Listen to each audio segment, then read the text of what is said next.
man. How is everybody doing? How is everybody doing, man? Mm-hmm. How's everybody doing today, man? Listen to me, man. I'm going to tell y'all, boy. It's your boy, West Coast.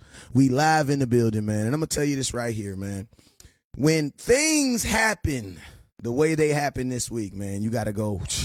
You got to go holler at one of the homies and be like, man, we got to sit it down, man. We gotta sit it down. We gotta wrap this thing up, man. And when I wrap it up, I mean, I need one of the best, man. So salute, man. I got Law Nation in the building today, man. What's up with you, Law? Man, I appreciate you, man. Look, let's get it, man, the best way possible, man. Shoot, We're man. live. We're live with it, man. Thank you for bringing me aboard. I can't even talk right now. Thank you for bringing me aboard, man. And we're going to get this show on the road, man. We're going to talk about the good, the bad, and the ugly. Shoot, I heard that, man. Well, hey, man, you guys already know whenever West Coast goes live, there's two things you guys can do. First thing you must do is you must hit the share button, okay? I need every single person right now, no matter where you are right now. Listen to me. We all mad, right? We all upset, right? So this is what I need you to do. I need you to punch that share button. You punch it, boom, boom, boom, boom, boom. Like my son say, punch that share button, man. I need you to take your aggression out on that share button right now. Hit it, hit it, hit it. All right. Now, the next thing I need you guys to do is three things that you guys got to do whenever you watch content, and they all start with an S. You need to hit that share button. You need to hit that star button, and you need to hit that super chat button. Now, hey, what are stars and what are super chats? You guys already know what they are, man, but I'm going to let you know very quickly. It's simply a monetary way for you to support the content that you already love. You feel me? When you see Law Nation out here at these events, guess what? That's you. When you see your boy West Coast out here at Tampa Bay and at San Francisco, guess what? That was you. You feel me? We was all in the building together. You feel me? And how do you make that happen? By hitting that super chat button and by hitting that star button. You feel me? Now, this is what I'm going to do. I'm going to give everybody they love right now. I'm about to go through here. If I see your name, I'm going to say what's up to you. When I say what's up to you, I need you to do one or two things. I need you to hit that share button. I need you to hit that star button, or that super chat button. We about to run through it real quick. Hey, man, this is what you get for being on time. Let's get it. Ready? Richard, what's up with you, Richard? I see you, my boy. Jay Brian, I see you. Who else I got up in here on YouTube? I got a couple. Miss Rose, I see you, Miss Rose. My boy Dizzy, what's up with you, Dizzy? YHM, what's up with you? And Mike, I see you over there, man. I see a couple people that have already got here on time, and they already saying what's up with you to your boy West Coast. Law, you still working over there? Man, I'm building the play while it's in there. I heard that. Hey, it looks like we working, man. Shoot, I heard that we won't. I heard that. Hey, man, you got Paul George and you got James Harden up here, man. We about to ride this thing. Hey, listen to me. It still ain't really, listen to me. It hasn't hit me that my season's over yet. You want to know why? Because I'm still not able to watch Laker games. Like I'm still not able to, like, you know what I'm saying? Like, that's when I know, oh my God, my season's over, when I can actually sit down and watch a full Laker game. You know what I'm saying? Right. Like, I'm still kind of like, I'm still kind of going through it, man. It's just what it is, man. That's exactly what it is, man. Yo, so let's get it going, man. I'm ready now. All right, let's go, man. So, yo, man, hey, this is some content that you guys have been asking for. And listen to me, over here at West Coast Cowboy and over at Law Nation Sports, man, we believe at giving the people what they want. You feel me? So you want it? So, yeah, hey, you been looking for it? Well, here we is. Here we is. Let's go. All right, so, yo, we go. Hey, Let's go. Hey, listen to me. We're going to have one rule on my quarterback tonight. We're going to have one rule. Y'all going to get 15 minutes. Y'all going to get 15 minutes. All right? 15 minutes of Dak Prescott. Now, I got a rule. After this 15 minutes, we're going to talk about something else. You want to know why? Because it's healthy. Yeah. That's healthy. Okay? Dak was not the only person that played. But we understand he deserved his conversation, just like my boy Mike with the $10 super chat, and just like Queen Chase with the $2 super chat. Appreciate you. You know what I'm saying? So this is what we gonna do. You know what I'm saying? Law Nation, we gonna give them 15 minutes. We might sell into 18. But after that, after we say we done, we done. Okay? No doubt. No doubt. Release the Kraken. Okay, it's open now. The floor is open. Dak Prescott, we're going to say the obvious, did not play well on Sunday. He didn't play well. No. Another obvious, Dak Prescott as a player, as a body, as a quarterback. This was, if you go look at his season, this is going to be considered a down year, and it was. Okay, now, Law Nation, the biggest thing out there is, do you get rid of, listen to me, the money says you really can't get rid of him. Why? Because you got to eat $89 million this year if you release him, 53 if you trade him. But I'm just saying, money aside, let's just, because y'all don't want to talk about that. Y'all want to live in a fantasy world. So let's jump in that fantasy world with you. Zero money, Law Nation. No negative ramification. Are we getting rid of your quarterback? Let me know. Well, no. If it was Now, even zero remember, money, there's no money. No, Yeah. remember, there's no muchos dineros involved. yeah, now. yeah. There's no Robert De Niro in No this, Robert man. De Niro. Okay. I can say this, man. You continue to build around said quarterback, and you will say to yourself, what old scouts say: if you've seen it once, you can see it again. So, how did we get to those good spots and graces? Well, first and foremost, put more and more weapons around him, develop and disguise a scheme for him.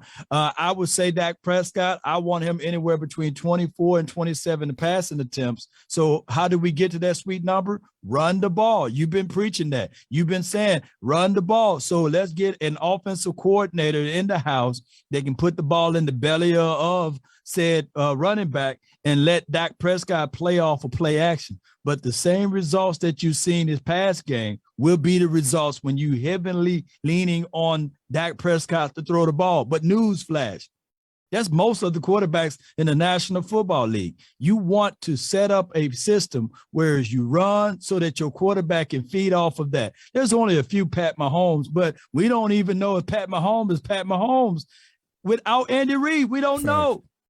Facts. And it's like, I'm going to tell you this right here. It's like, I have a fear of starting over. I'm sorry. No doubt. I definitely have a fear of starting over. You want to know why? Because historically, the Dallas Cowboys don't draft quarterbacks well. That's just real. Listen to me. Dak was considered a good, people say, yeah, we do. We drafted Dak. But listen to me. Who was after Dak? Troy Aikman. Yeah. That's a huge gap. Imagine how many quarterbacks they drafted, how many quarterbacks they brought in here. I have a huge, listen to me, and I have a huge fear of starting over when you're losing the second round of the playoffs, dog. Like, listen, fam, listen. I know we supposed to be, Dak bashing for the next 14 minutes. We got 14 minutes to go. But we as fans got to understand, Law. I know we didn't win the Super Bowl, man. I know it. No, I don't got a ring on my finger. I got one. But, bro, was the season really a failure? Like, nah. Like, what are your thoughts, man?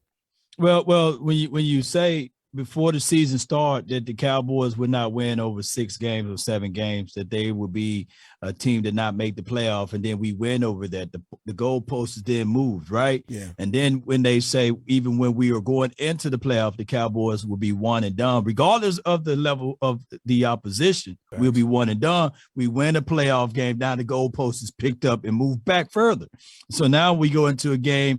Granted, I wanted us to win that game, but I had on my show earlier today, was this team better than what they were last year?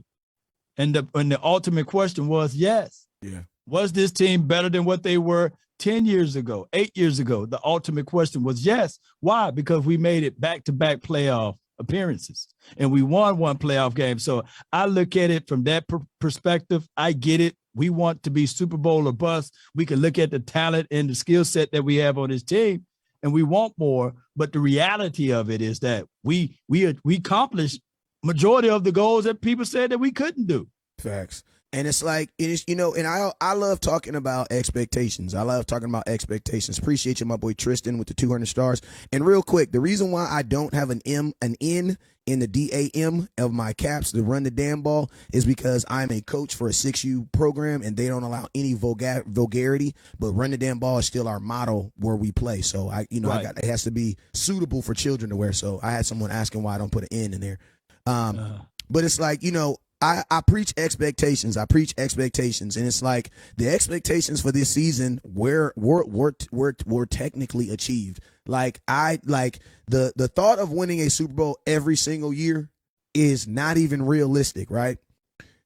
So Yeah. Cowboys, we wake up every year with the mindset that we should what? Win the Super Bowl every year. So we're already trying to get something that has already been proven to be impossible, right? So it's like at some point of this whole rabbit trail, this rabbit race that we're on in the NFL, you got to understand this word called growth. And that is, did your team, like, I'm going to keep it real with you guys. I said all offseason, the only goal for the Dallas Cowboys, honestly, each year has to be one better than each year. And to be honest with you, you achieved that. And think about this, Law. Last year, you had your quarterback 16 games. There was a large portion of this season where you didn't even have your quarterback. Most teams don't bounce back. They don't achieve the things that we were able to achieve. Now, I know it is excuses. I'm telling you guys, this is an excuse. But I'm going to tell you guys what an excuse is also. An excuse is a fact that you won't accept. That's what it is. That's what it is. Because everything that I'm telling you is factual. Yeah. I'm not making any of this up. You just don't want to accept it. And guess what? I feel it, Cowboys. I feel it. But guess what? Next year, Law, we have something that's even harder to do. Name me a time where the Dallas Cowboys have gone to the playoffs 3 years in a row. Oh, yeah. That had to go. That had to be in the 90s, 92, 93, 94, 95. So that's 4 years in a row. So the goals just get even harder. Like, it's never going to. Because think about this. Then even when you win a Super Bowl, then you know what the question is? Oh, yeah, but look at what teams happen the next year. You can't repeat. Right. Now, hear me out now. Go ahead. I love to be on that side of the argument, by the way.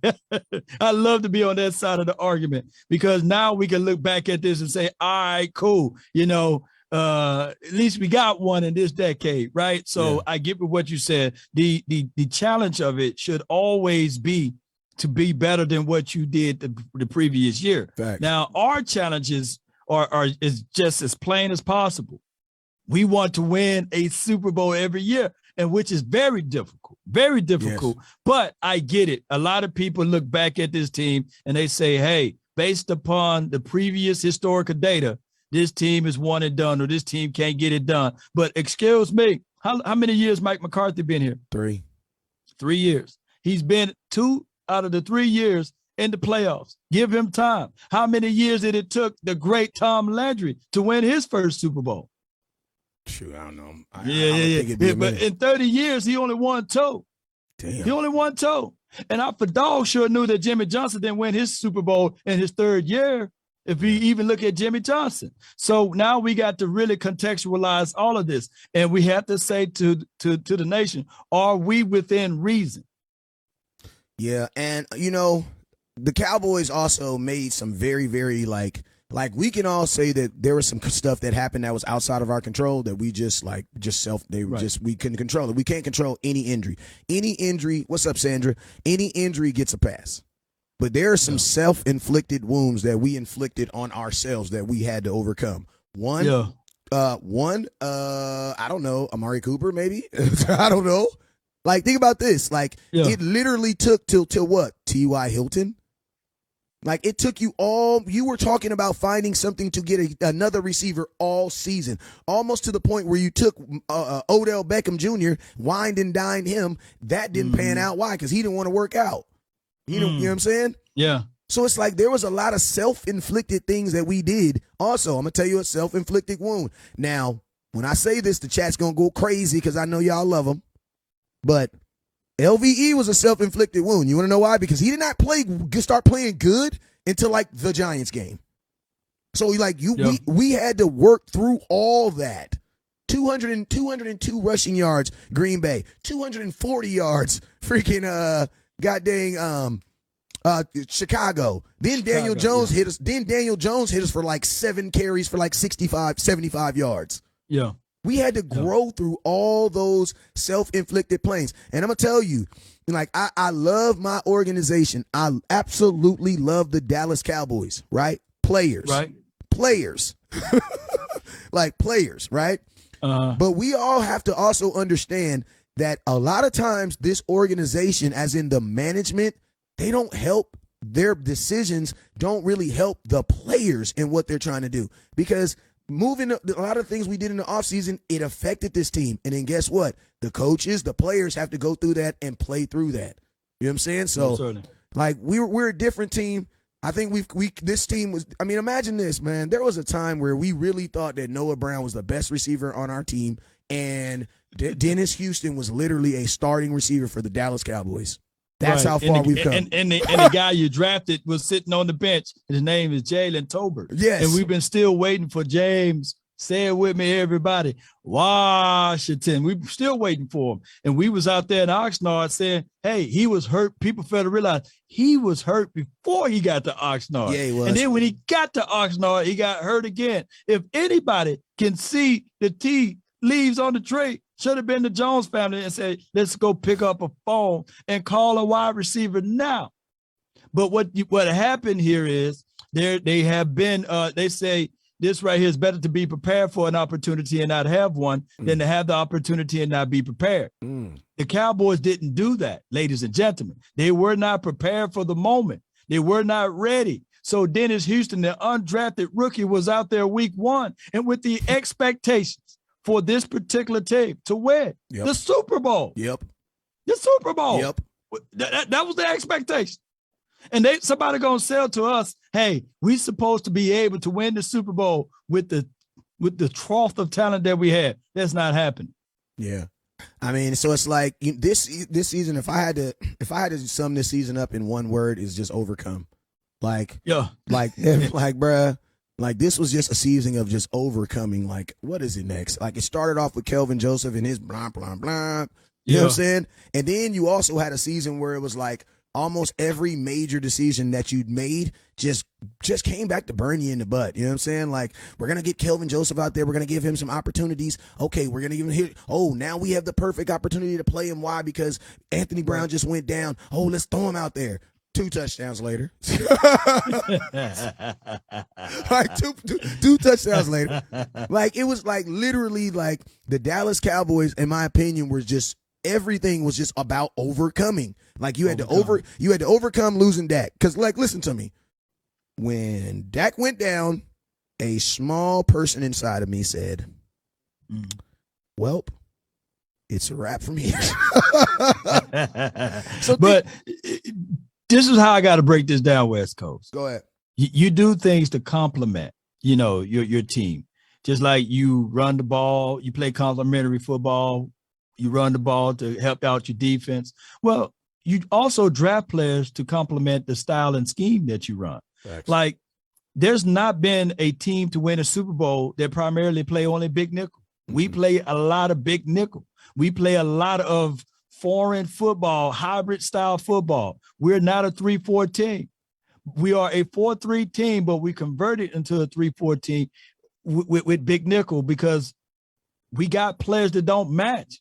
Yeah. LVE, when you look up his scouting report, everything streams at the people saying that he will play better with clean pad levels, right? With a big front up front. He is a rangy cover linebacker. He's not a thumper. Well, those type of linebackers relish in a 3-4 scheme. Even if we look at Parsons, who's now being converted to an edge guy, to put him in the likes of Von Miller, the other guys that played this game like Khalil Mack, they primarily play in 3-4 systems, just like the TJ Watts. But we are in a 4-3 system, even with Michael Parsons, and expecting him to do what Joey Bosa's of the world and Nick Bosa of the world do, which would be a far reach or far stretch for his size and his skill set. Break it down for me, man. Yeah, and I'm going to tell y'all this right here. I love me some Dan Quinn. Let me say that first and foremost. I love me some Dan Quinn. You think I should say it 3 times? Because I feel like say it one more time. Because I feel like after I start talking about Dan Quinn, y'all gonna be like, man, Dan Quinn, West Coast just a hater. He don't like Dan Quinn. So let me say this one more time. I love me some Dan Quinn. But I do have some things I think Dan Quinn needs to change. Yeah. Like, 1, Dan Quinn, what you can't do needs to dictate what you can do. right? There we go. If Big Mama only got $50 in her purse, we can't go to Piccadilly down there and get $60 worth of food because we ain't got that, right? West Coast, what you talking about? If your ass can't stop the run, I'm sorry, that slipped. If you can't stop the run with your front four, your ass can't play big nickel, bruh.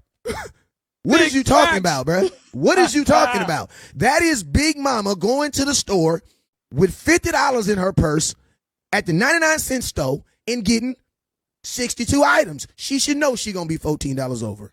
Right. Bruh, if you cannot stop the run with the guys who are getting paid to stop the run, like, that's their job to stop the run. Listen to me. You're 6'6". You're 350 pounds. God put you on earth for two things. Stop the run or protect someone who's like 4'3" worth $1 billion. That's what that's your job, bruh. Like, that's your job. That's your job, bruh. Like, don't get mad at me.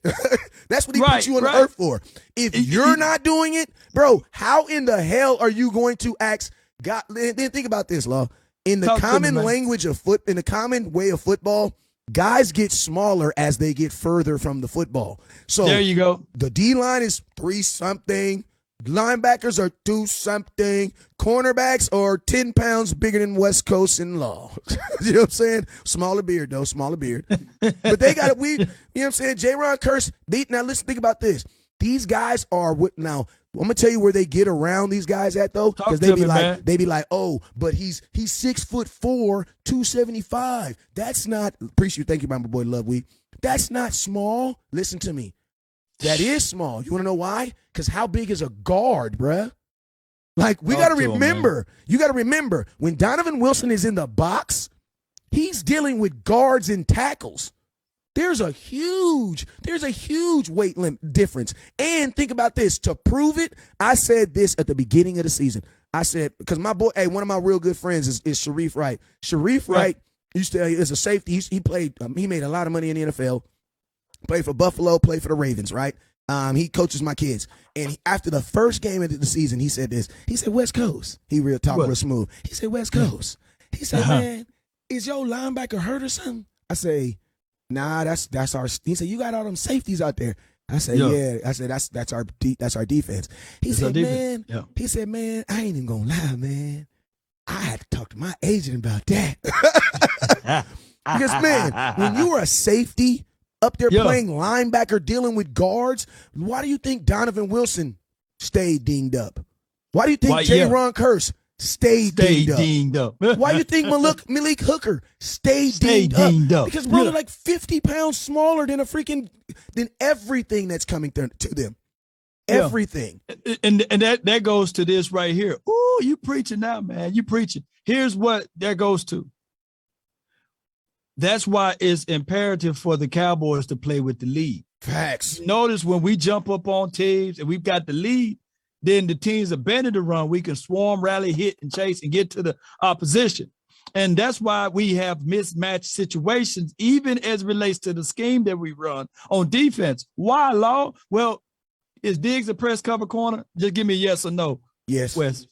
Is he a press? Is he press? Do you trust him on press? Oh, do you trust him in press or do you trust him more in zone? Dan Quinn trusts him. I've seen him press in Alabama. Now, I'm going to keep it real. Do I think he can do it? Yes.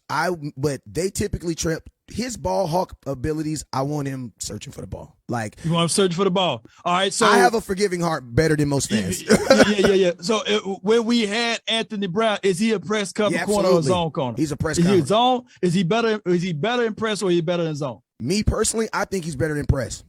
I think I don't know. This is my reason. This is my reason for it, though. This is my reason for it. I like the reason why is because I've seen Dan Quinn. He likes to do a lot of mixed coverage, right? Where he'll run press on one side and then he'll run zone on the other side. Like, he typically won't have them in the same thing. And to keep it real, that's why a lot of people listen. I love Anthony Brown, but I'm gonna keep it real. Anthony Brown had his moments, but this is not an excuse. This is just the reason why he had his moments. Okay? Yeah. This is not an excuse. This is the reason why he had his moments. All right. Now, what Dan Quinn, with his defense, what he likes to show is he likes to show press on this side. and he likes to show off on this side. The reason being is because he typically will bring the pass rush from the opposite side. Now, the reason being is when a quarterback's dropping back and you instantly see that corner, that Anthony Brown in that face, what are most wide receivers, what are most corners going to do? I mean, what quarterbacks are going to do? They're going to look it off and they're going to go to their second option, right? Right. Now, your second option is who? Trevon Diggs. Right? Diggs, yeah. Now, Diggs is playing trail technique. He's showing that he's what? Wide open. So to the quarterback, it's easy. Yeah. Exactly.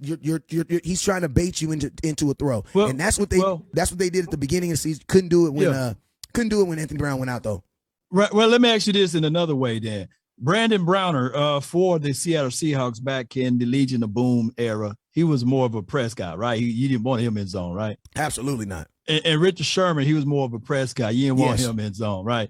All right, so that's what I was trying to get at, that when Dan Quinn defense did flourish, it was mostly with their DBs just press, not giving you an inch or any slither of hope to get off the LOS because the front seven was so good. Earl Thomas would sit on the roof.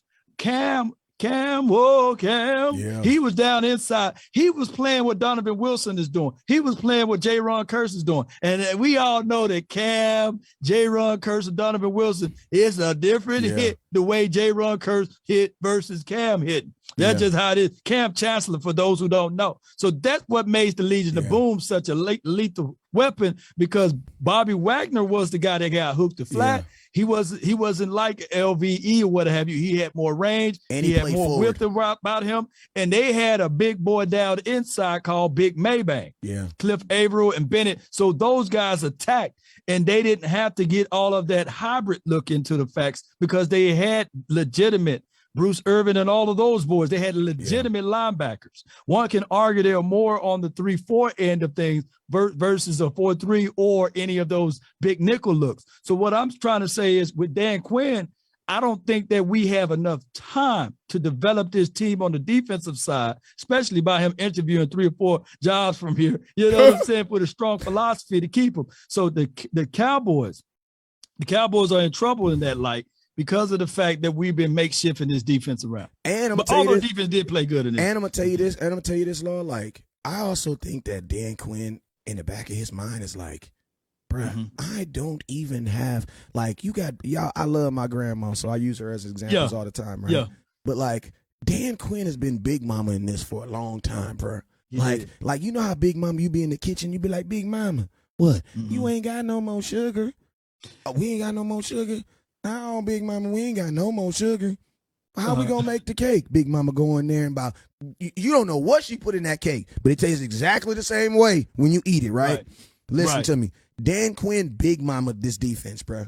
Like, I know we have all these names, Micah Parsons, DeMarcus Lawrence. But we really don't. You know what I'm saying? You know what you have? You have a bunch of kids on young rookie contracts. So you know what that means? Inexperience. That means a lot of penalties. And then you have older vets who are what? Trying to prove themselves and try to get in a final deal before they get out the league. Who? Malik Hooker, Dante Fowler. Like, we don't really focus on getting like prime defensive players in their prime. And guess what? If they are in their prime, they're because we drafted them. You know what I'm saying? It's because we drafted them. But we are not in the business of doing that. So it's like, if I'm Dan Quinn, I'm like, how much longer can I Big Mama this before I start looking like, damn, man, what's up with that defense, bruh? What's up with that defense? Because Jerry Jones has already showed us that what you get is what you get. Like, think about this. We had major injuries to the cornerback. We lost 2 cornerbacks, bro. 2. If you're Dan Quinn, you're saying this. I lost 2 cornerbacks this year. You gave me Xavier Rhodes 2 weeks before the playoffs started. Make it work, baby. If that ain't Big Mama, I don't know what that is. Hey, Wes, man, steer me back over to the offense, man. Somehow get back on the offense for me, man. Okay, so, man, hey, I know. I'm going to tell y'all this right now, man. I had a very interesting conversation, man, and he don't mind if I tell y'all about it, but, man, I have a real good conversation with Mr. Stacey Elliott, and that's Zeke's pops, man, and, you know, I feel he said something that was just very, very important to me, and I was already asking the same question, like, you know, there's supposed to be this comment about Ezekiel Elliott taking less money, and I'm going to tell you this right now. If you if anybody live right now can send me to westcoastcowboy@gmail.com that interview, I got a free run the damn ball hat for you. I might even throw you $50 too. Because as of right now, I myself nor his dad have seen an interview where Ezekiel Elliott said out of his mouth that he's willing to take less money. That's all I'm saying. Now I know that a lot of people have made that assumption. You know what I'm saying? Has made that assumption, but man, I think it's crazy. That fans are automatically saying that. Now, what do I think is going to happen with Zeke? I know some of y'all going to be mad because I know y'all already kind of washed up with him, but listen to me. If we do what the fans say, if we do what y'all want to do, I'm going to tell you right now, you don't have a running back right now. Because as much as I would love to sign Tony Pollard, all I'm going to say is this. Michael Gallup. Because see, Cowboys. Oh my gosh, Wes. Oh my God. You just hit. You know what you did? Because see, Cowboy fans, I'm gonna tell you the Cowboys are smart. So you talk to the father, right? Stacey Elliott. Listen to me. You know, you talk to the father. Now the father know where the money is at. Oh, don't you know what you just said? Listen to me. Don't you know what you just said, bro? Listen to me, Law. I'm listening. Listen to me. The Dallas Cowboys, one thing I will always tell you about the Cowboys is they learn, like, injuries affect them, especially on contracts. Now, I'm going to tell you this right here. If you're not thinking that Zeke's contract has to do something with Tony Pollard's, then you're crazy. Because the Dallas Cowboys said a long time, Jerry Jones said, we go as far as Zeke take us, right? Now, obviously, playoffs, run game wasn't there. Not even that it wasn't there. We didn't even attempt to try to do it. He only had 10 carries. And think about this. When Tony Pollard went out of the game, he only had 4 carries. We did not go into this game with the mindset of running the ball. Think about this. When Tony Pollard got hurt, anybody want to guess how many carries Malik Davis got? Zero. So you know what that means? There was never a mindset to run the damn ball, or at least the backup guy. Because think about this. If you were going to run the ball coming into this game, why didn't Malik Davis at least get Tony Pollard's carries that he was supposed to get? Man, my goodness, man. I'm just asking that question. Hey, before this slipped, I got to say this before I lose my point about the whole situation and about Stacey Elliott saying that Zeke never talked about taking less money.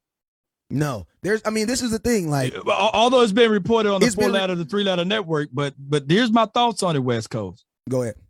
The Cowboys are very wise on how they negotiate players' money. Oh my God! And they do negotiate it. Thank you for going there. Thank you for going there. Oh my goodness! And the reason why I said that, because last year we was in the same hole. The Cowboys with La'el Collins, they wanted to kick him back at guard, meaning that they wanted him also to take less money because they wanted to elevate Terrence Steele at that right tackle. Yep. By him ultimately not doing such, they said, you know what? We're going to do you a solid. We're going to cut you before. We're going to make it a designated post-June. Was it June 1 cut? Yep. If Ezekiel Elliott refuses to take less money, he's going to be painted as a villain. Mm-hmm. Even though it reflects upon his contract and his production, they're going to leverage this with, hey, we can't pay Tony in you. And I'm going to tell you the crazy. So somebody got to be the villain. And you can be here. I think I watched one of those comic movies. They said sometimes you can be the hero so long that you become the villain. Facts. And you know the crazy thing about it is this too. The reason why I brought up Michael Gallup is this, man. Like, you know, Michael Gallup is like contractually in kind of like the same situation as Tony Pollard, but then there's one thing that makes it very, very different between the two of them. And I'm going to tell you what it is. RBWR. Like, WRs get way more lifespan. Yeah. Like, I know a 33-year-old WR that's running routes right now. Matter of fact, you know a 33-year-old WR. Yeah. You know what I'm saying? WR that's running route right now. 3rd and 30, if you don't know what I mean. You feel me? Yeah.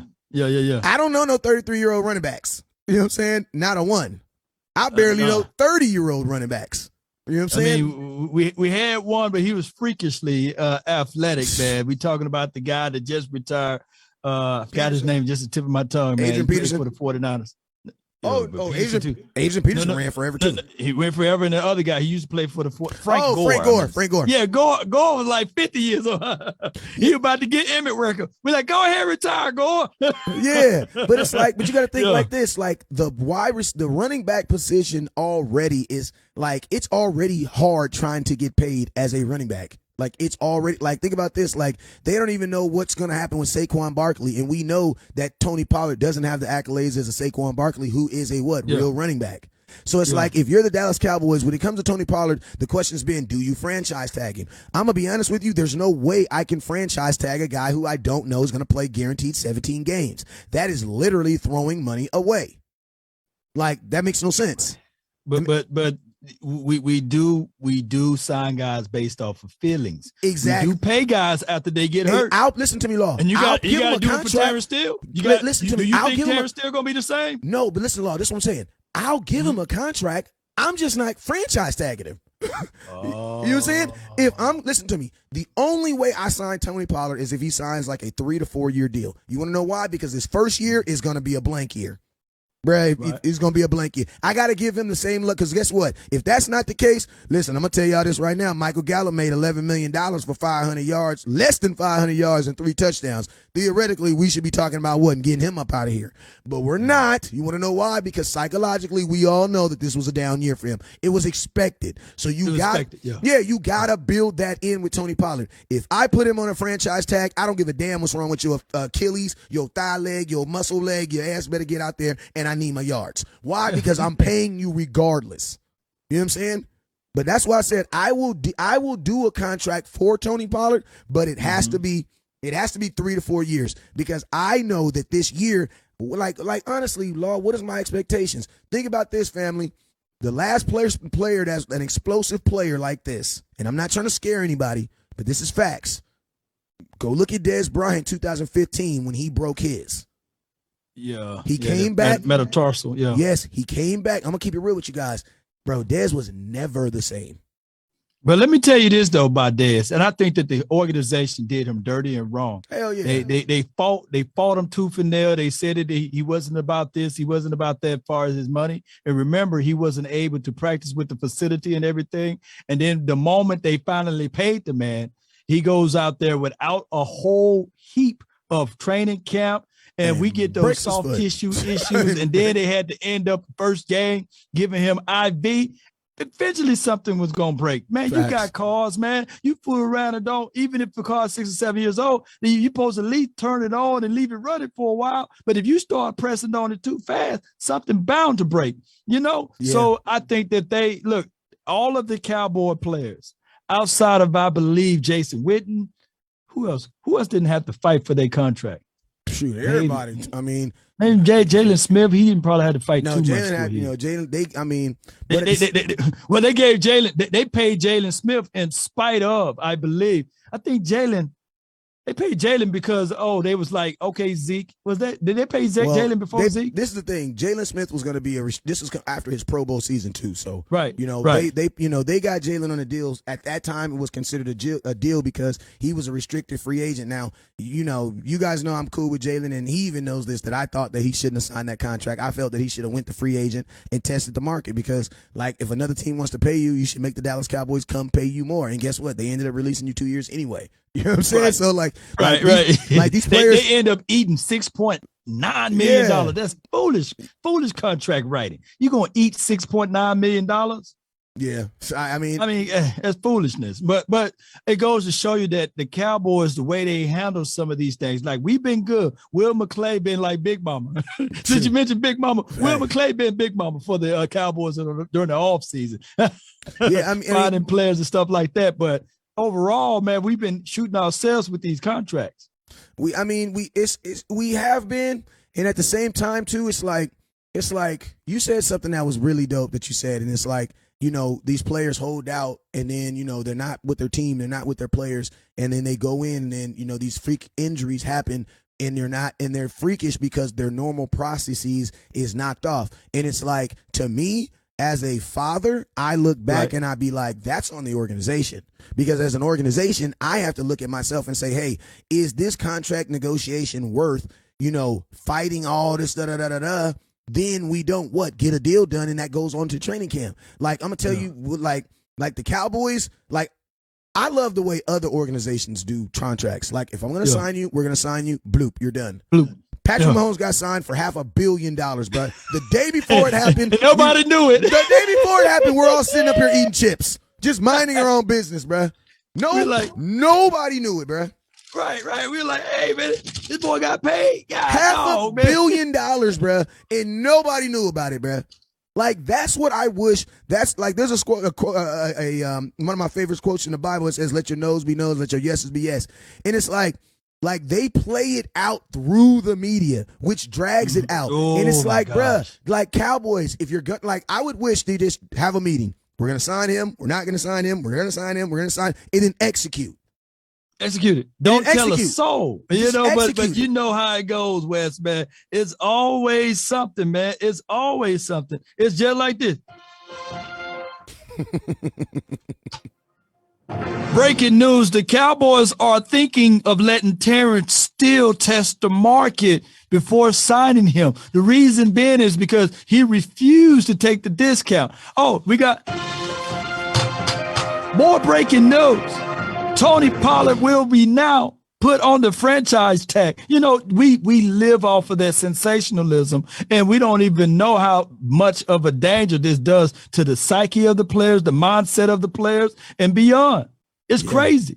Yeah. So let me ask you this then, fam. And I'm gonna pull up this list right quick. Let me pull up the list. Do you pay Tony Pollard? Do you pay T.Y. Hilton? Do you pay Jonathan Hankins? Do you pay Donovan Wilson? Do you pay, who else I'm leaving out? LVE. Do you pay Dalton Schultz? Let me go. Who do you pay? Go through. Say one name. I'm gonna give you. Do you pay Anthony Brown? Here's a contract year for him. Anthony Brown. Honestly, you pay him. Am I paying Anthony Brown? I'm going to be honest with you. I might actually end up paying Anthony Brown. You want to know why? Because for his talent level and where he got injured, he's for sure going to be ready for training camp. And it's like, I feel like I can negotiate a very good deal for him, and it would be cheap considering he's going to be a starting cornerback in the NFL. Now, Anthony Brown doesn't stop me from doing anything else because he's probably one of the cheapest starting cornerbacks in football. You know what I'm saying?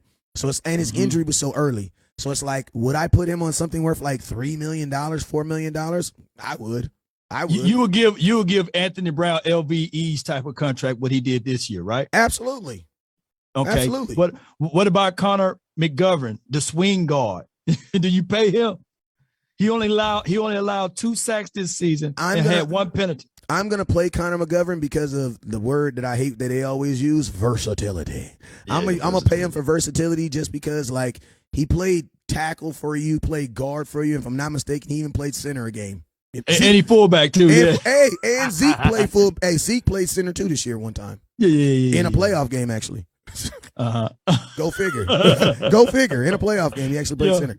So I'm gonna bring him back. The reason also too is like some of these guys, I get it. You don't like where they are right now, but the hope is that they get better each year. So we're not like, just like you get better each year at your job, like everybody gets a little bit better every year that they do it longer. The hope is that that some of these guys get better. You know what I'm saying? Because you just can't.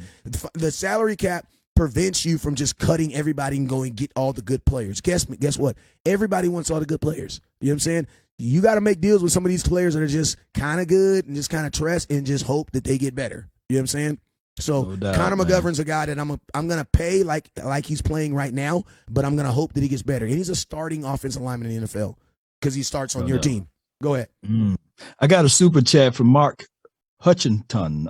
He says it's going to take Pollard 2 years to become himself again. No running back is worth 12.5. What's your thoughts on that? I don't think it's going to take him 2 years, but I definitely think it's going to take him. Listen to me. This is an epiphany. Mm-hmm. If Tony, listen, are you guys, because this is from God. There's a question y'all need to ask Tony Pollard about Tony Pollard. Okay. Because if you're asking that Tony Pollard is going to be the starting running back, that means he is the guy.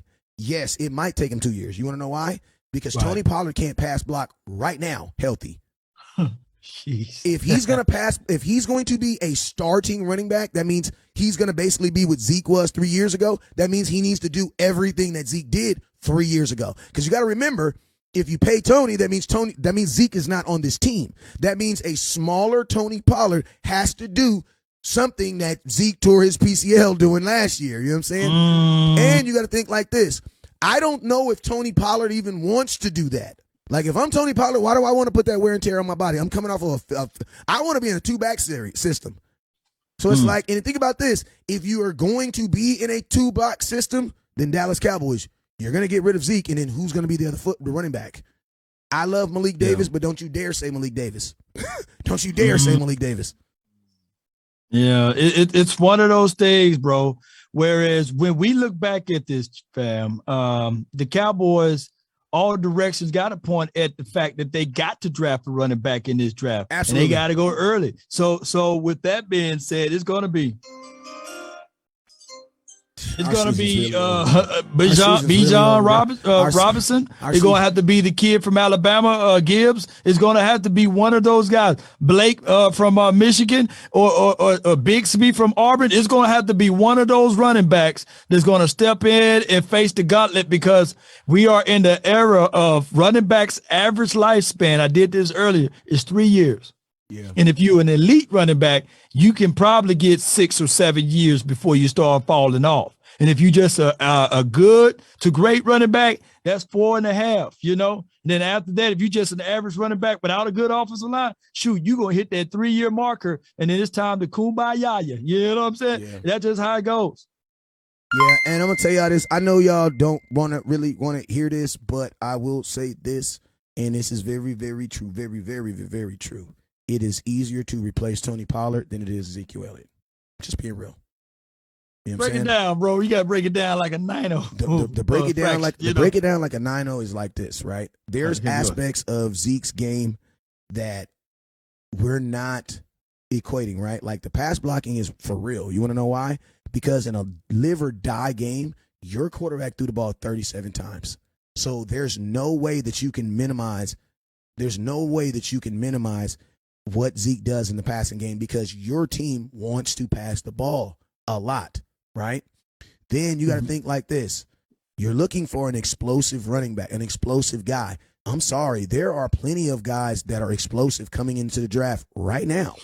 You know what I'm saying? And I'm going to say this right now. Unfortunately, in offenses, there are a ton of Tony Pollards. Like, there's a ton. You got San Francisco got one. Atlanta got Elijah Mitchell. Yeah, I had a guy that paint me into a corner to say, hey, man, Elijah Mitchell is our version of Tony Pollard, you know, for the 49ers. Like, when I look at these two teams that's coming from the NFC, they have no problem running the ball because of their scheme. And they running backs all mirror each other on the Eagles side. When I look at Gainwell, or when I look at Boston Scott, or when I look at Sanders Kid, all of those guys are pretty much quick pace. They kind of have similar but different traits, but they have the same philosophy. So there's no dump off, there's no drop off.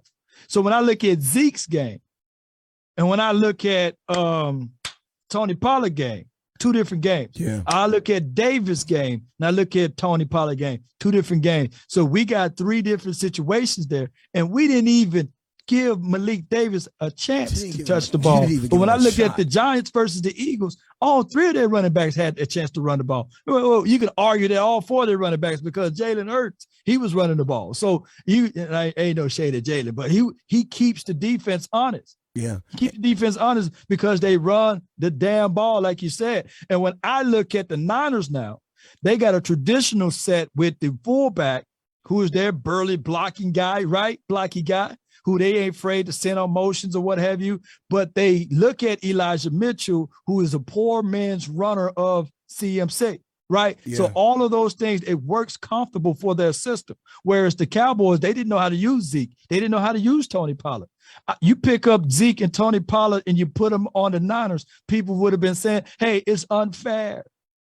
Yeah, and I'm gonna tell you I'm also gonna tell you like this too. It's also about think about this. You guys love how much we love Tony Pollard, bruh. Y'all only seeing 50% of Tony Pollard, bruh. Tony Pollard had 3 games this year where he only got 4 targets in the passing game. There's so much that's why I'm saying I love I'm actually scared to pay Tony Pollard off the simple fact that if Kellen Moore is here, he's gonna get paid and he's going to get underused. That's just what it is. I'm okay. I'm at the point now, because I want to have this conversation, that it's before you touch anything on this offense, anything, before you draft anybody, before I resign anybody, before I do anything, I need to talk to that goofy looking dude with the clipboard in his hand. Because I'm going to tell you this right now. Everything that we do offensively is going to depend on if he's here or not. Because listen to me. We just keep on, listen to me. If I'm Jerry Jones, I'm sitting up here why would I draft Bijan Robinson? Why? For 10 carries? why would I use the 27th overall pick for 10 carries? That makes no sense. And I'm going to tell you this right now. That's why if I'm Jerry Jones and I'm in the same exact situation, you know who's going to get a first-round pick? Dan Quinn. You want to know why? Because he uses them. Use them. Well, hold on. Hold on. He use them. I'm on my soapbox because I'm talking to Kellen now. Bro, I gave you the 88th pick in the draft, and you know what he did in the playoffs? He took his luggage to the bus. He got on the bus, and we didn't see him again. Bro, the fact that you couldn't even get Jalen Tolbert a target. Target, man. I don't trust you. I don't trust you with anything, bro. Why would I keep giving you assets, bro, and you're not using them? Even Michael Gallup got 500 yards in his rookie season. Bro, you're going to tell me you couldn't get Jalen Tolbert? Too much truth. Bro, you couldn't get an 88th pick in the draft who is a wide receiver. And think about this. You needed wide receivers this year. Look, bro, you spit so much facts over here, man. It's making my teeth white over here, making my beard grow, bro. Look, let me say this too.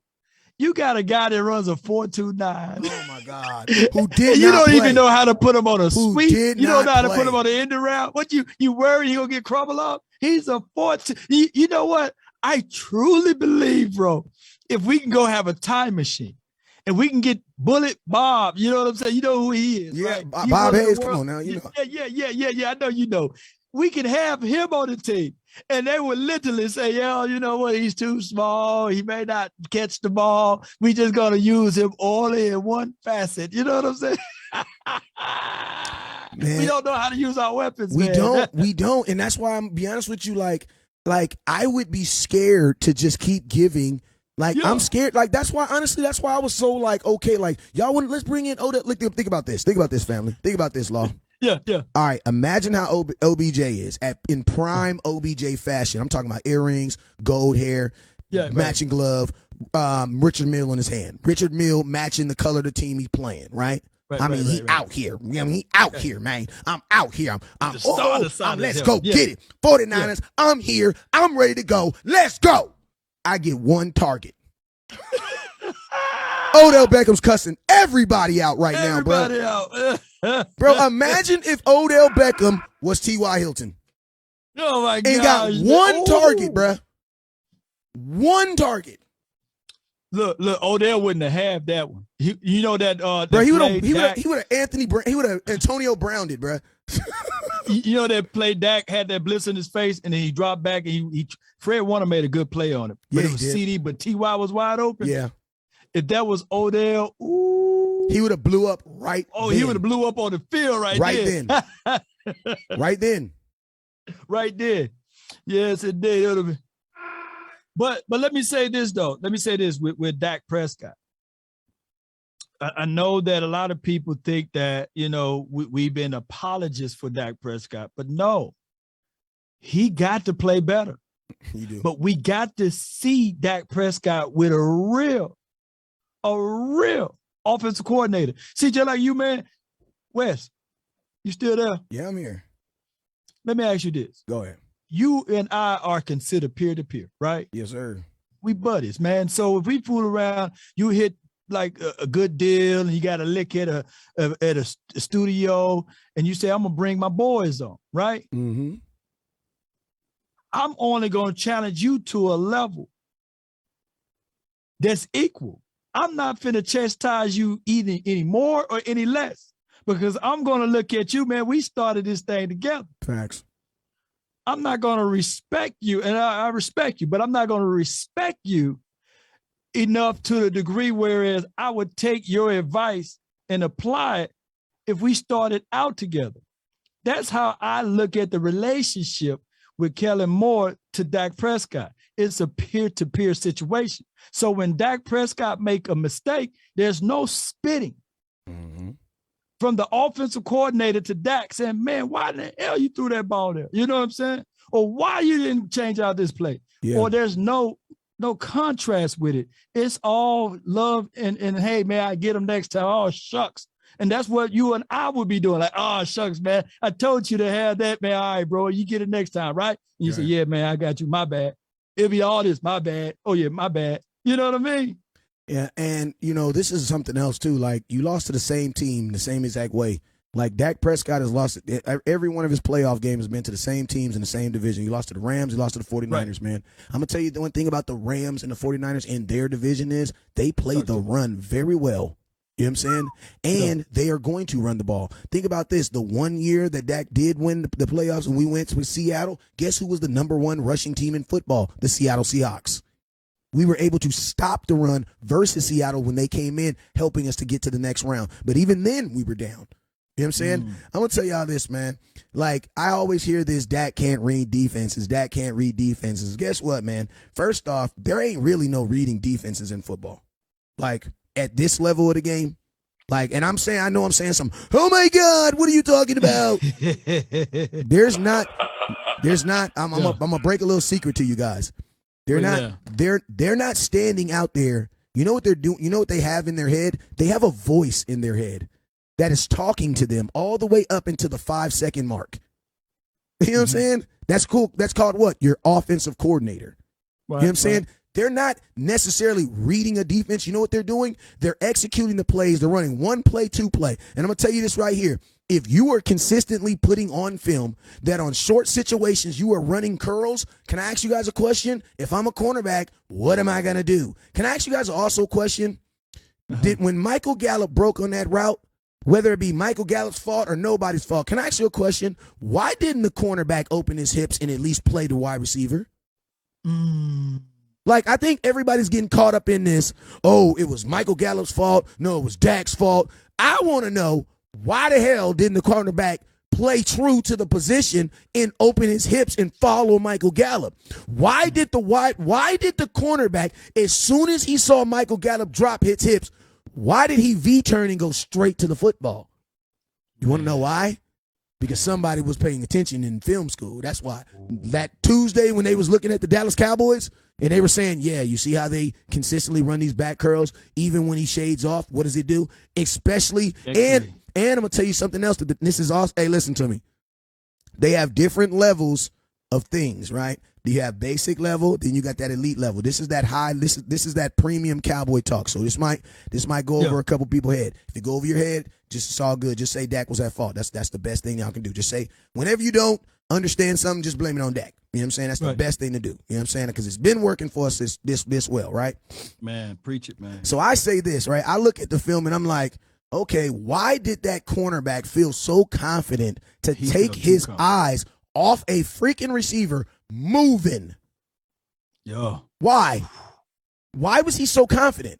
You want to know why? Because he saw it on film, bruh. Like, he 100% saw it on film.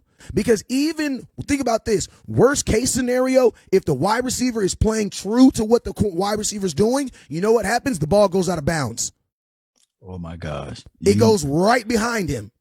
Man, because you spitting out. Because think about this. Because think about this, Law. If you don't, look about this, Law, because if you don't know, you don't know, right? But if you know, you know. If the cornerback doesn't know the route, if he doesn't understand what he's trying to do right now, you know what he has to do? He has to open his hips. You want to know why? Because we're trying to go downfield. Yeah. Yeah. There's a reason why Michael Gallup's 3 feet away from him.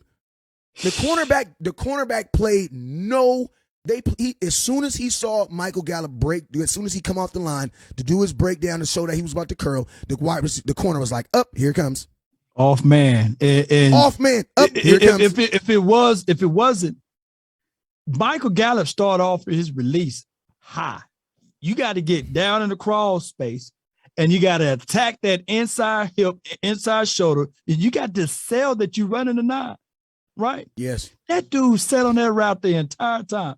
And if it was a slow go, or if it was just a plain 9, and that DB did that should have been a tub. That should have been tub all the way. Mike, he should have been wide open. No DB played it. No DB played that way.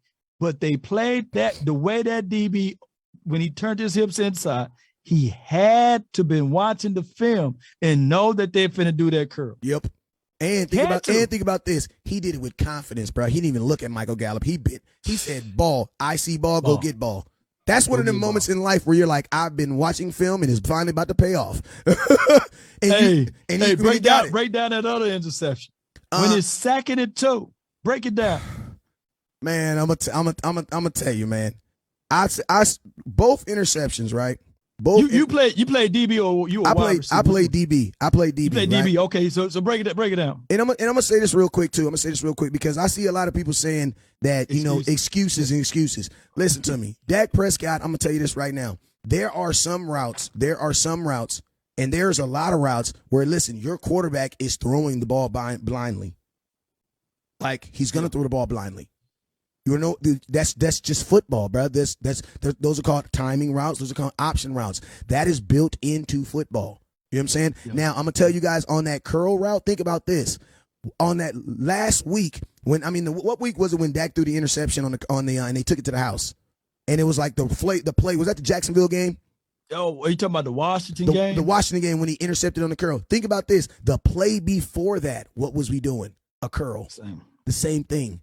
And then we went right back to it. Another thing that Kellen Moore does, and I'm not trying to make excuses for y'all, it's Dak. Hold on, before you go, because a lot of people on my end say, "Hey man, you're an apologist, you're Dak apologist." But before you go into this, let me explain this right quick.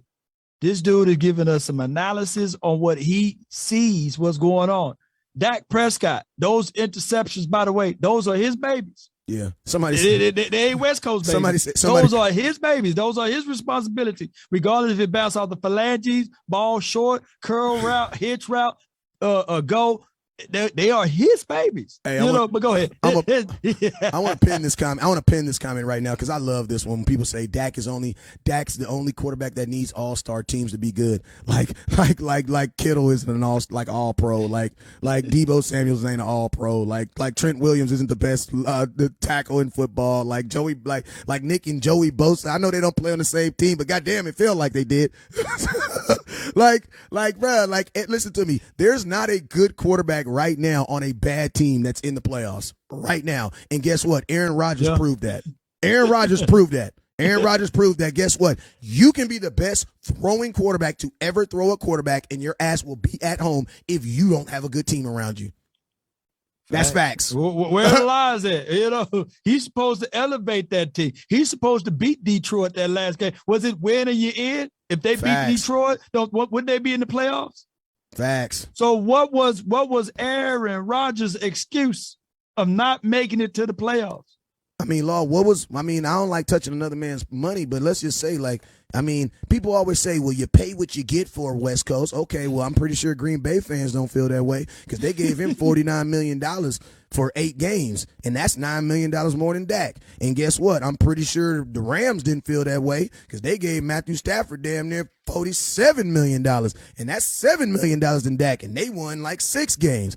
Oh my God! I know you're not talking about Deshaun Watson, and I almost forgot one guy. Let's ride. They gave him $48 million, and he won 6 games, if I'm not mistaken. Think about this, Law. The 4 highest paid quarterbacks in football did not make the playoffs. My thing is, Wes, all last year, I had a lot of people that said if Russell Wilson was on his team, we would have won multiple playoff games. We would have been in the Super Bowl. And they said we should go out there and get Russell Wilson. I don't see one person now campaigning and lobbying for Russell Wilson. And it's like, I know who they are because I got a good memory, but I'm not finna call them out. So I'm sitting here like Russell Wilson literally went over there to the Denver Broncos with a top 10 defense, actually a top 5 defense, and they had Jerry Jeudy, and they had weapons galore. They had weapons galore in a run game. How many games did they win this year? And did Russell, was he completely healthy this year? I mean, but not a soul. Y'all not speaking high on Russell Wilson no more. Right? I mean, think about this, Cowboy Nation. It's just like this. Like, I know we don't want to, but we suck at handling failure, and we all. I mean, we got to learn how to handle failure. You know what I'm saying? Like the Buffalo Bills, I feel, are the best example. Like, I'm pretty sure Buffalo is very extremely upset with their quarterback. Very upset. But at the same time, you know what? I love the fact that Buffalo remembers Eli Emanuel. They know. That's what they remember. They're like, you know what? I can't stand that mother effer today, but you know what? I might not be so mad at him in a couple months. So we just going to chill out for right now. We going to chill out. You know what I'm saying? And kind of do what we supposed to do. Listen to me. In life, we got to understand that sometimes it is when you have a situation like, and I said my very first video on after we lost to San Francisco was this. I said the Dallas Cowboys have a major decision they need to make, and that is this. Are you going to go all in on Dak Prescott as your quarterback, or are you going to go all in as Kellen Moore as your offensive coordinator? Because the two of them do not favor each other. The reason being is because Dak needs an offensive coordinator that understands that a large part of his game is what? His ability to use his feet and his athleticism, right? Then on the other hand, think about this. Kellen Moore, who comes from think about this. Kellen Moore comes from Scott Linehan's tree. He don't come from Jason Garrett. If Scott Linehan came from Jason Garrett, he would run the ball. You want to know why? Because even in a season when Jason Garrett had won 4 games, he had a running back that had 1,000 yards. Yeah. You know what I'm saying? Darren McFadden had 1,004 yards in the season we won 4 games. You know what I'm saying? So Jason ran that ball. But I digress, right? If you're going to have Kellen Moore as your offensive coordinator, as much as I love Dak Prescott, you got to move on, bro. You have to. Because that is not his game. And guess what? Now everybody's going to be like, see, that's why Dak sucks. You paid him $40 million. No. Because Dak never did this when he was a rookie. Go look at how many games Dak as a rookie has when he throws the ball 40 times. 37 times. Dak didn't do that. Think about this. You guys used to hate Dak because he was a dink and dunk quarterback, and he only threw 4 interceptions. Well, guess what? You want Dak to hit home runs? Strikes got to come with it. But you know what? Don't you know what? And this is why, and I know we probably got a few Eagles fans that's watching. This is what they doing right now with Hurts. Yeah. With Hurts, they said, okay, all right, we look. They did the inverse. What they did with Cowboys was, all right, we don't know if Dak Prescott's the guy. So what we're going to do is take away and see if he's the guy. Let's see if he can do it without the offensive line. Let's see if he can do it without Dez Bryant. Or let's see if he can do it without a wide receiver, right? Yeah. Let's see what he can do. And the team started off in 2018, 3-5. You know what I'm saying? They said, you know what? The wide receiver by committee crap ain't working. But the Eagles did the inverse, Wes. They said, you know what? Before we pay this guy, let's see if we add weapons around him. Let's add an A.J. Brown, pay him $100 million. Let's go make sure the year prior we're going to elevate this dude, Devontae Smith, with a A.J. Brown so that he can be comfortable. Be sure. Let's go get a Zach Pascal. I said this, if the Cowboys this past offseason were to go out there and picked up a Zach Pascal, you know what we've been saying? Shoot, now with the proper and right opportunity, he's going to be the next best thing since sliced bread. Facts.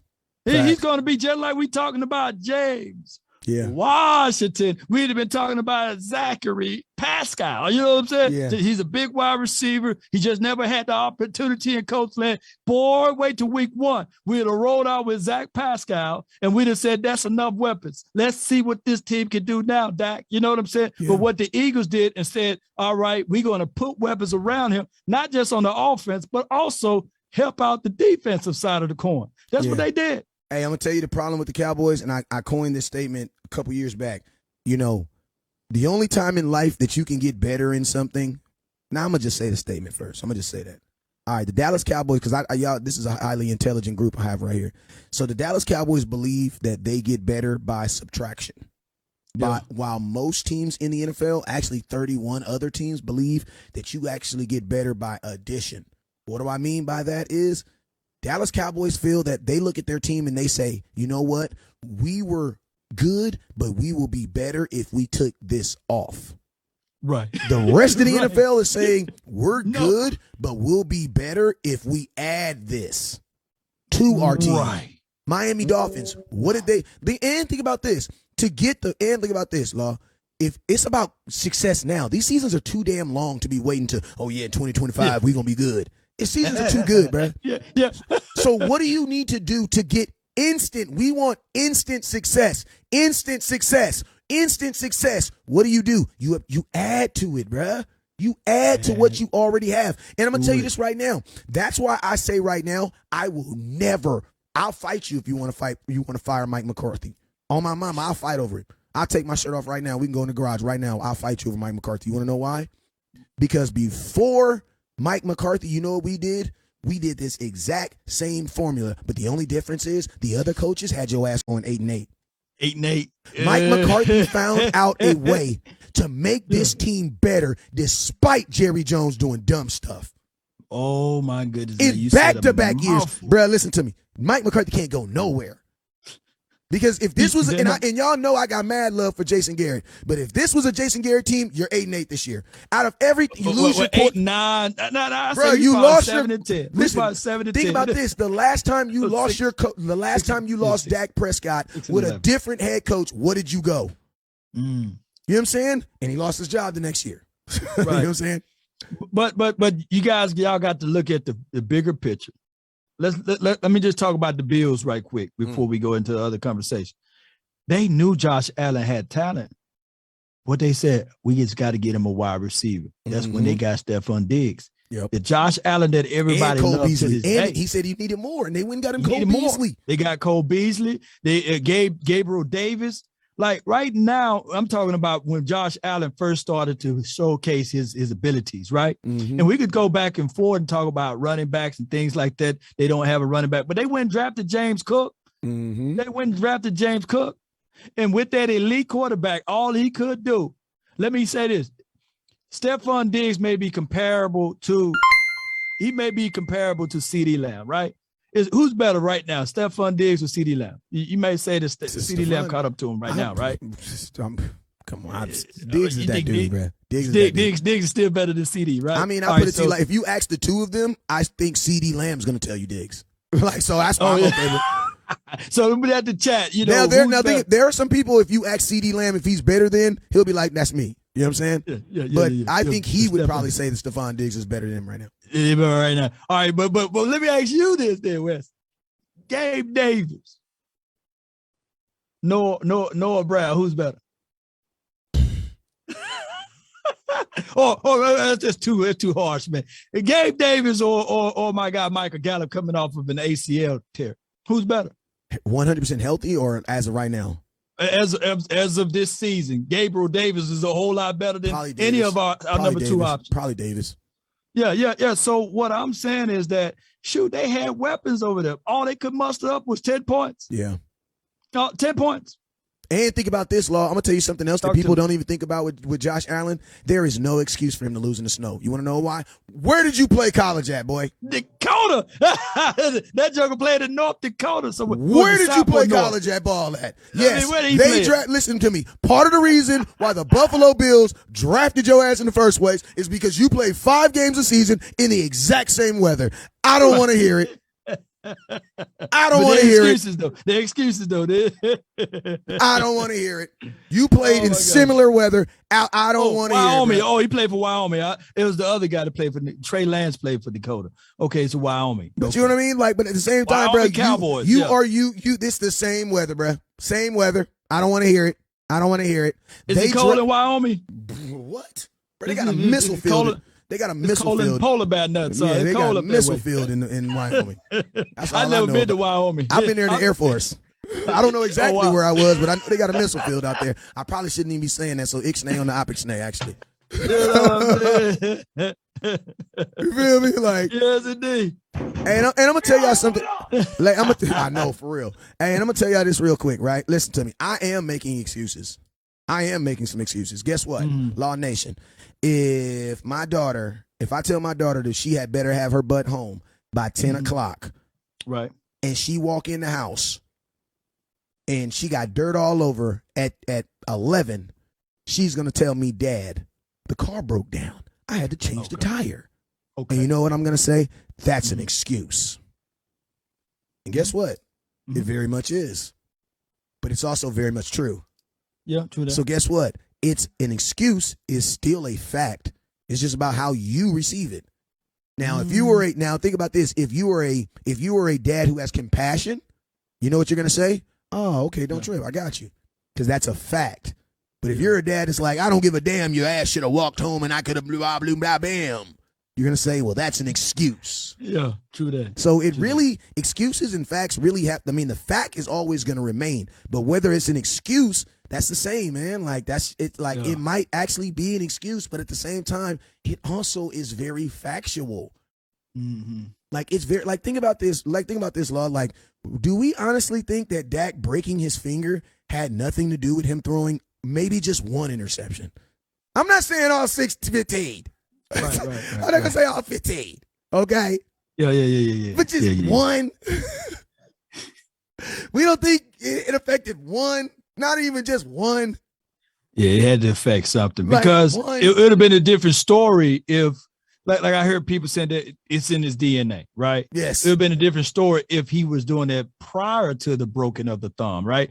You know what I'm saying? We would say, all right, he was throwing them things before. Bro, his mama, Dak, listen to me. The Dallas Cowboys made a whole montage off of how Dak Prescott's mother would talk to him about throwing interceptions. And now you're telling me that guy has a problem with interceptions, bro.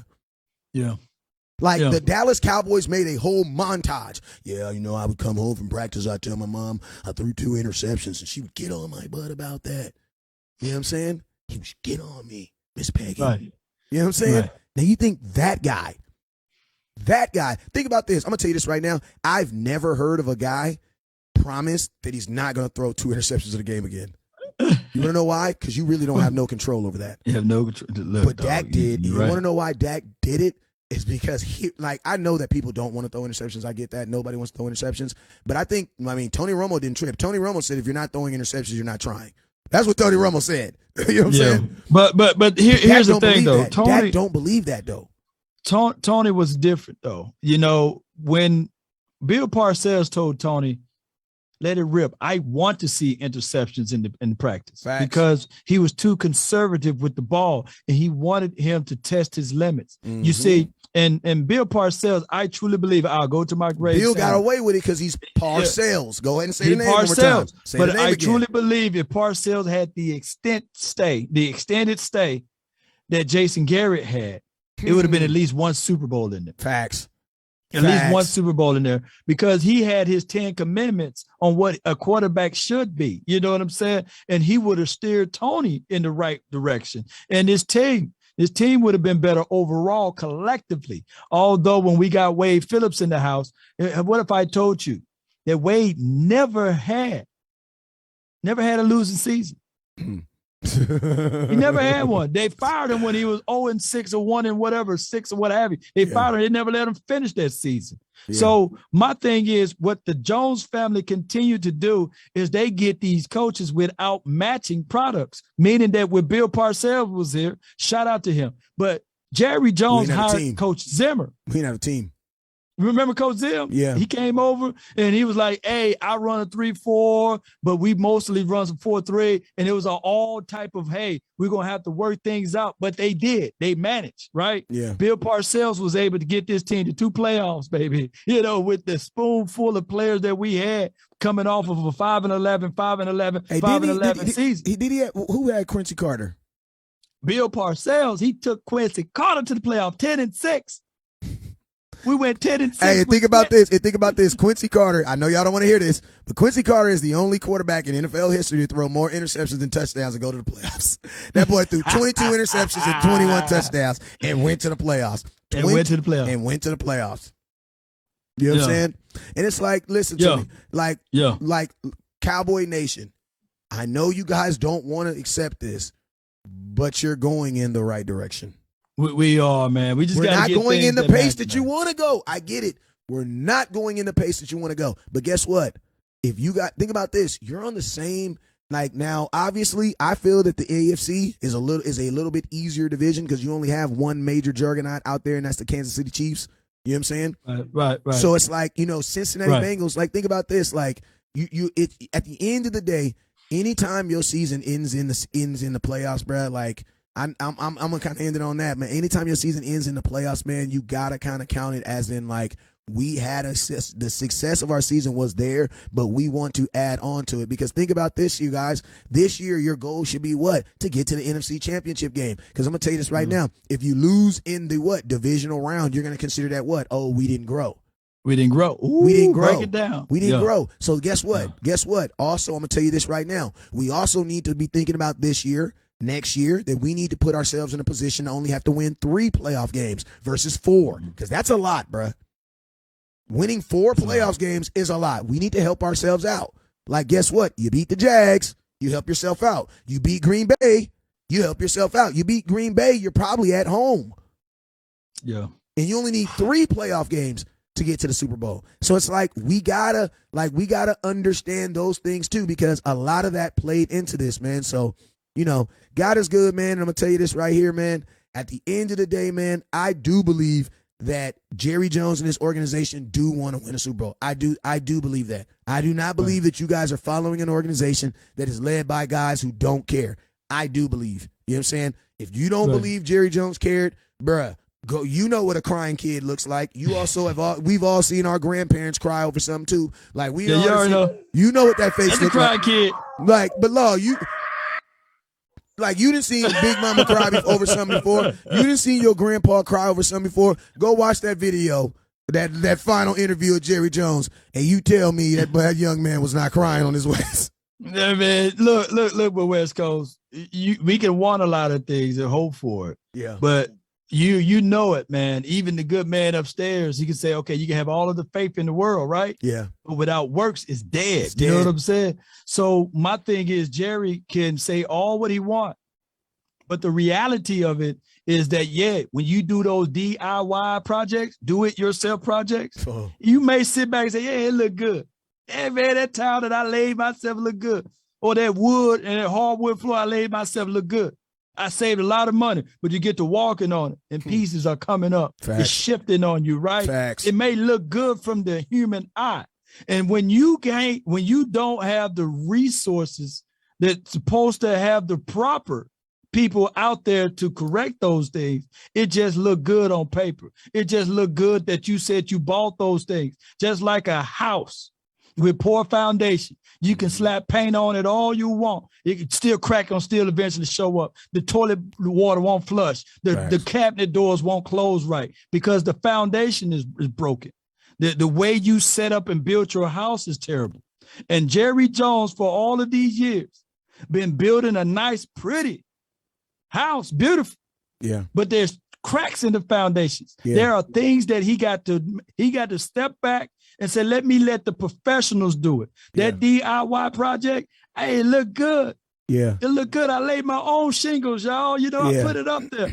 But when it rained, the water seeps through there, Yeah. Because he's not a professional in that product. So Jerry needs to get out the way, just like we all know. Come on, Wes.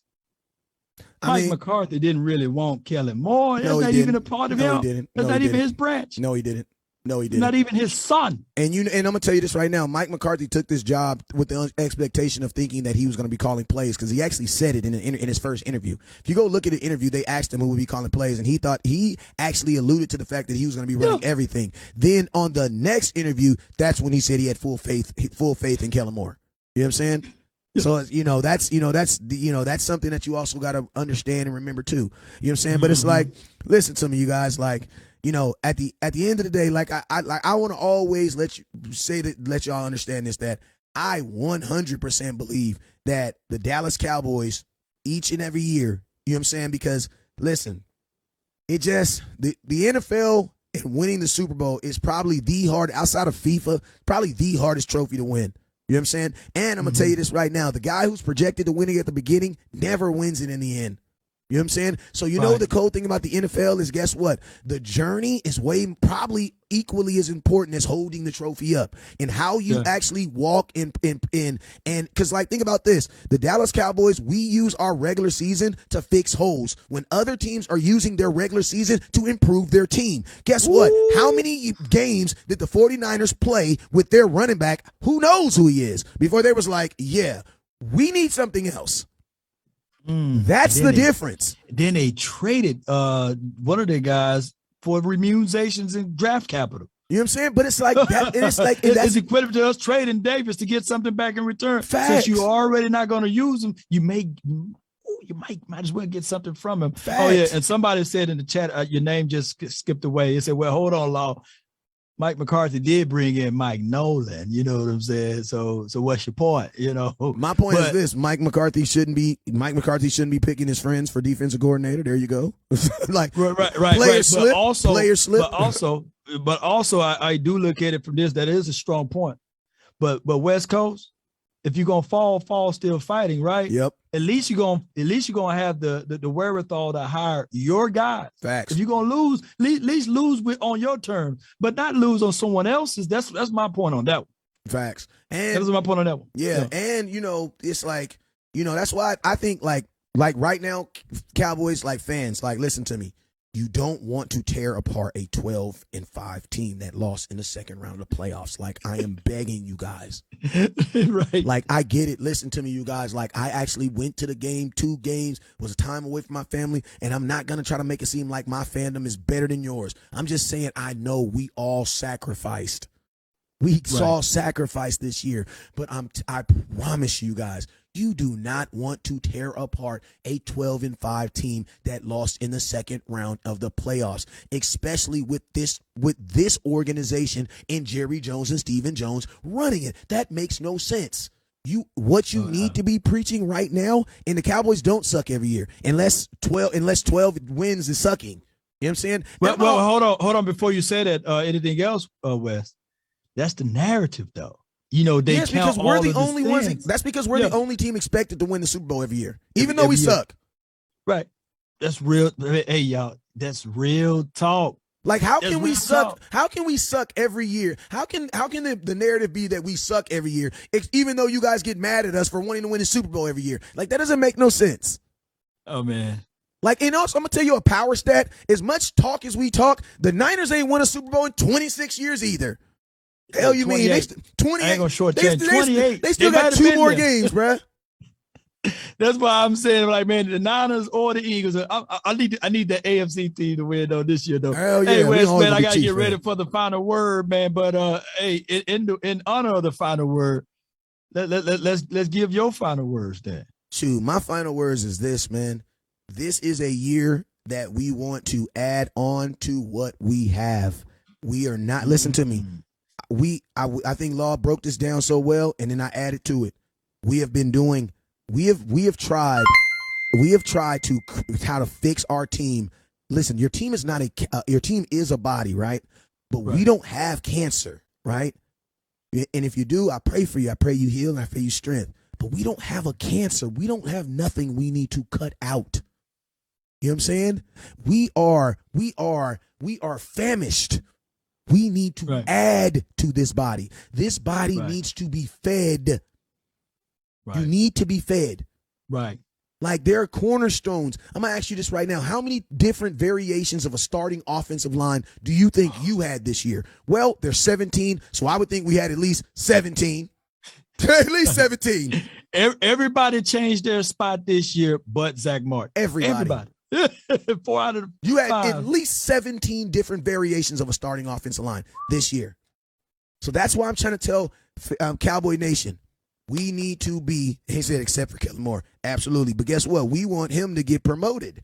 we want him to get promoted. We ain't hating Kellen. You know, we got nothing but love for Kellen Moore. We want him to get promoted and do a great job for the Carolina Panthers. Come on, Kellen Moore. Absolutely. He's a genius, right? Well, shoot. Hey, that's my final word, man. Hey, I appreciate you, Law, for allowing me to come on the show, man. Hey, and you guys know I'll be live in the morning at 10 a.m. to 11. I'm going to tell y'all right now, I'm a delusional ass Cowboy fan. I wear it with pride. So, there's only one way to be. There's only one way to be, and that's all the way in the boat. I'm all the way in the boat. You feel me? Man, dude, you spitting the truth right there, because they weaponize their word delusional. They say we crazy, man. All I know is we supposed to be blind, crippled, and crazy. Blind enough to walk by faith, crazy enough to know that he will make a way out of no way, and crippled enough to lean on him. So that's how crazy we are with this particular team. We got nothing but optimum faith with this team, but at the same time, we do call out some of the warts with this team. I appreciate you so much. Yes, sir, man. And Law, I appreciate you too, man. And hey, man, for everybody that's watching, make sure you guys hit those. If you're watching on Law Nation and you haven't subbed to West Coast, please go over to West Coast Cowboy and hit that sub button. And likewise, if you're watching on Facebook right now or YouTube, I need you to go over to Law Nation right now at YouTube and hit that sub button, man. And I promise you, we're going to give you guys some type of shout out or something like this, man. But hey, you guys already know what I like to say is when I get up here, get out of here. And that is what? Never look down because the star's up. Peace. Peace.